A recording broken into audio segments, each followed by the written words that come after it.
Casita de oración Jesucristo, Sabiduría de Dios, presenta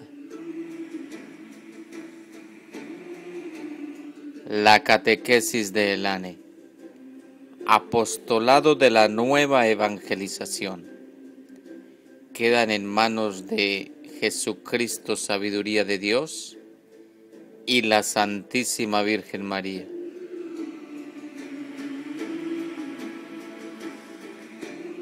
Proclamación del Santo Evangelio según San Marcos, del 9:2 al 10.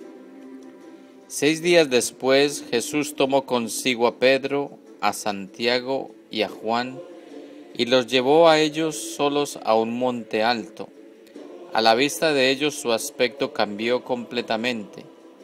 Incluso sus ropas se volvieron resplandecientes, tan blancas como nadie en el mundo sería capaz de blanquearlas. Y se les aparecieron Elías y Moisés, que conversaban con Jesús. Pedro tomó la palabra y dijo a Jesús: Maestro, qué bueno es que estemos aquí.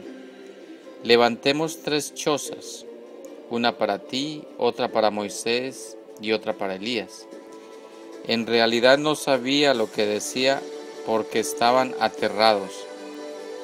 En eso se formó una nube que los cubrió con toda su sombra, y desde la nube llegaron estas palabras: Este es mi Hijo, el amado, escúchenlo. Y de pronto, mirando a su alrededor, no vieron ya nadie, solo Jesús estaba con ellos. Cuando bajaban del cerro, les ordenó que no dijeran a nadie lo que habían visto, hasta que el Hijo del Hombre resucitara de entre los muertos. Ellos guardaron el secreto, aunque se preguntaban unos a otros: ¿qué querría decir eso de resucitar de entre los muertos? Esta es palabra de Dios. Te alabamos, Señor.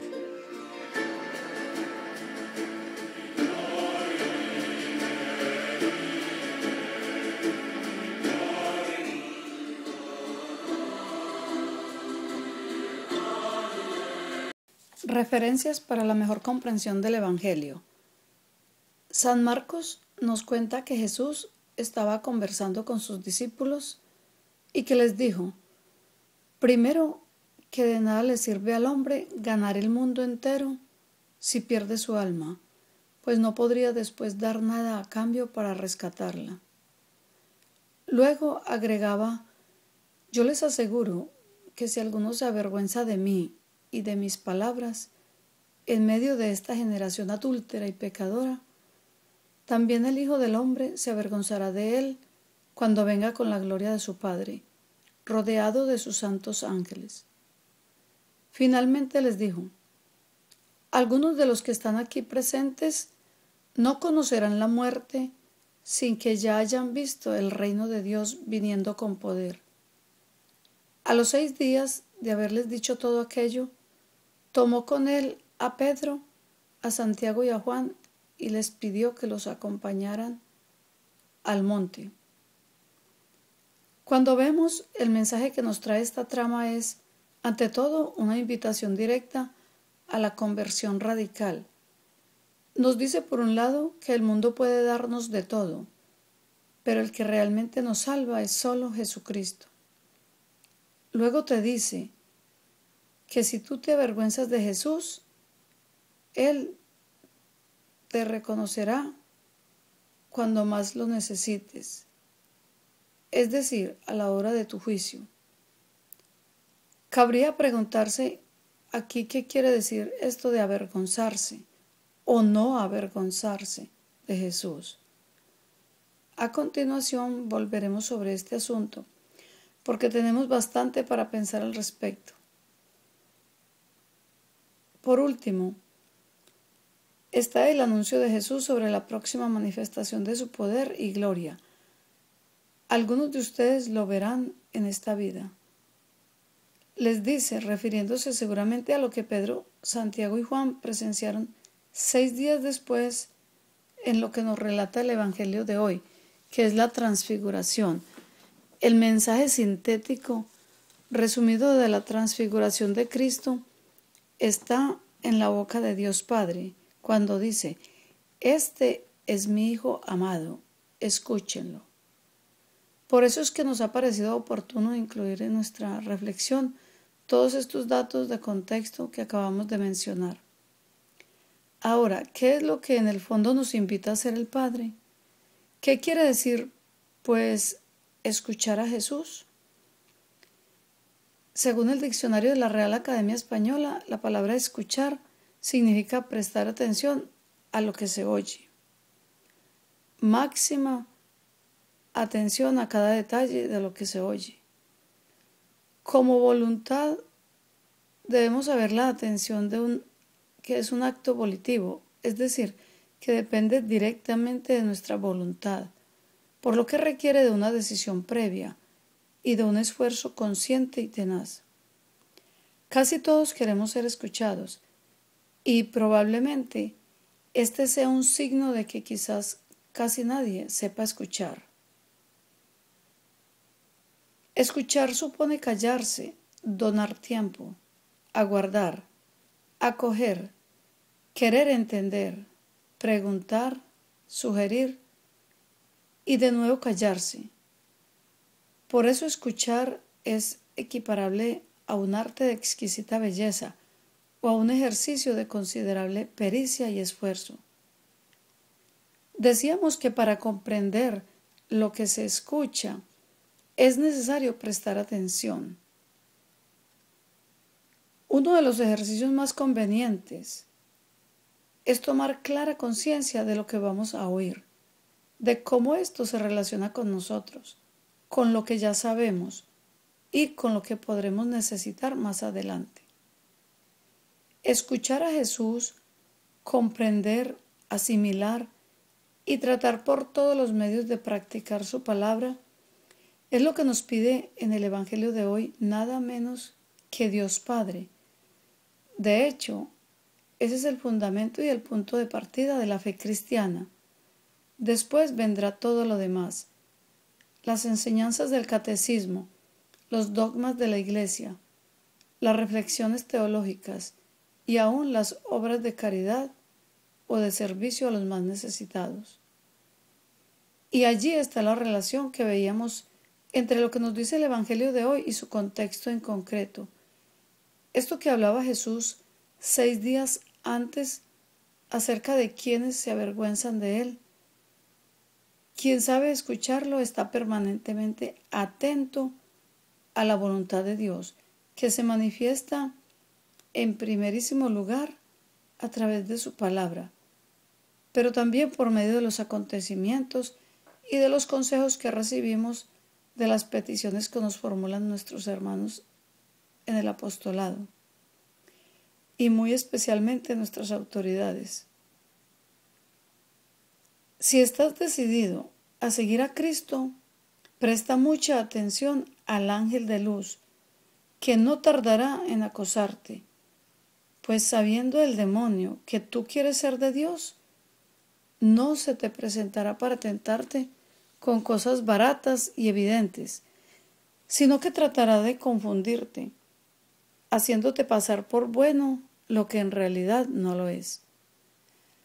Así, por ejemplo, vemos en el caso del Evangelio que leíamos hoy, a este buenazo de Pedro, encantadísimo con lo que estaba viviendo, que le dice a Jesús: "Quedémonos aquí". Sus palabras fueron inocentes y espontáneas, como eran siempre. Cuando le dice: "Maestro, qué bueno es que estemos aquí. Levantemos 3 chozas, una para ti, otra para Moisés y otra para Elías". En apariencia, no había nada malo en sus palabras, pero en el fondo ese pedido entrañaba una gran tentación. Esto era como volverle a decir: no cumplas con tu misión, no te hagas matar por nosotros, disfrutemos de esta gloria siempre. Decimos que esto era como volverle a decir aquello a Jesús porque recordaremos que cuando Él anunció por primera vez su pasión, Pedro trató de desanimarlo. Ahora, luego de que sus 3 discípulos vieron su poder y gloria, Jesús les vuelve a anunciar que será justiciado y les pide que no comenten nada de lo que habían visto. Ellos guardaron el secreto, aunque se preguntaban unos a otros qué quería decir eso de resucitar de entre los muertos. Lo que Jesús quiso hacer al llevar a estos 3 amigos con Él fue fortalecerlos en la fe y en la esperanza, porque muy pronto serían testigos del abatimiento del Señor y lo verían pasar por las vergüenzas, por los ultrajes y las desolaciones más espantosas, pero ellos debían servir luego de apoyo para el resto de sus hermanos, a fin de animarles y fortalecerles. Nosotros también, como cristianos y como apóstoles de la nueva evangelización, hemos sido y somos testigos del poder de Jesucristo. Sabemos que Él está vivo y actúa hoy en este mundo. Encontremos pues en su palabra, en la oración y en la meditación, los caminos por los cuales debemos transitar y la inspiración con la cual debemos animar y fortalecer a nuestros hermanos. Saquémosle el mayor provecho espiritual posible a esta Cuaresma. Preguntas para orientar la reflexión. Si el Señor tuviera que elegir hoy a algunas personas, ¿podría tener la suficiente confianza en mí para elegirme?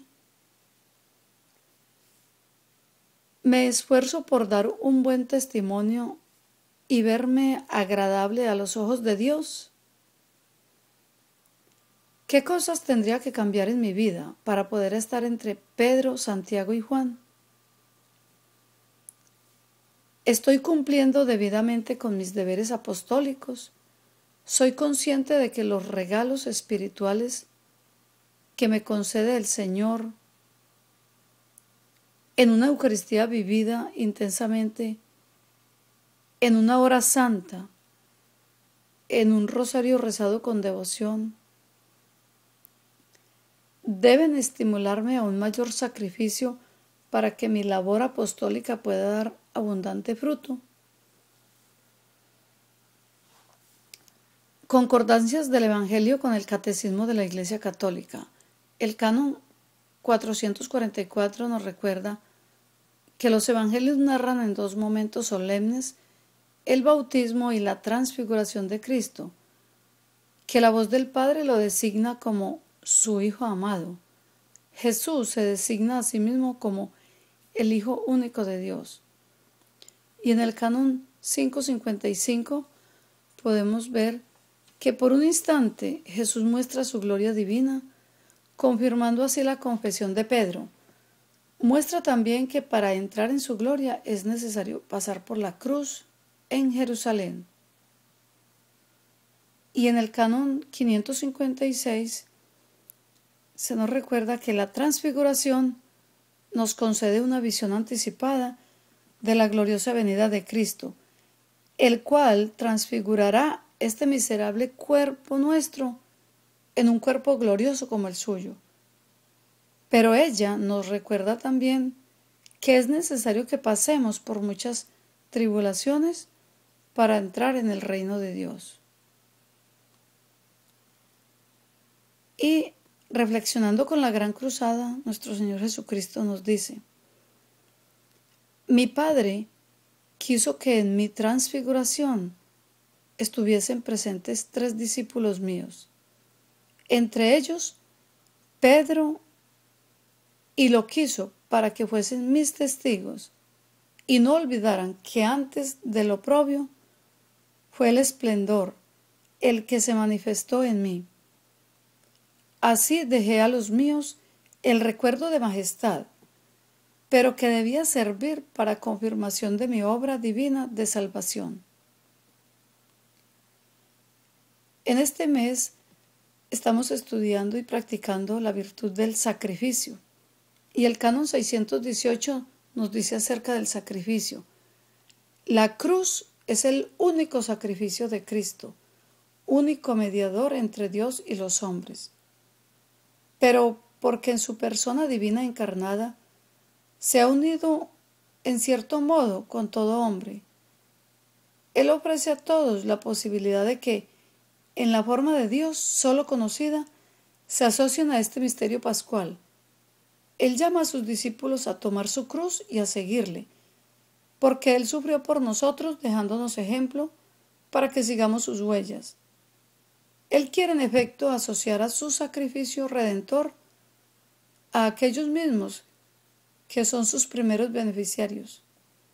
Eso lo realiza en forma excelsa en su madre, asociada más íntimamente que nadie al misterio de su sufrimiento redentor.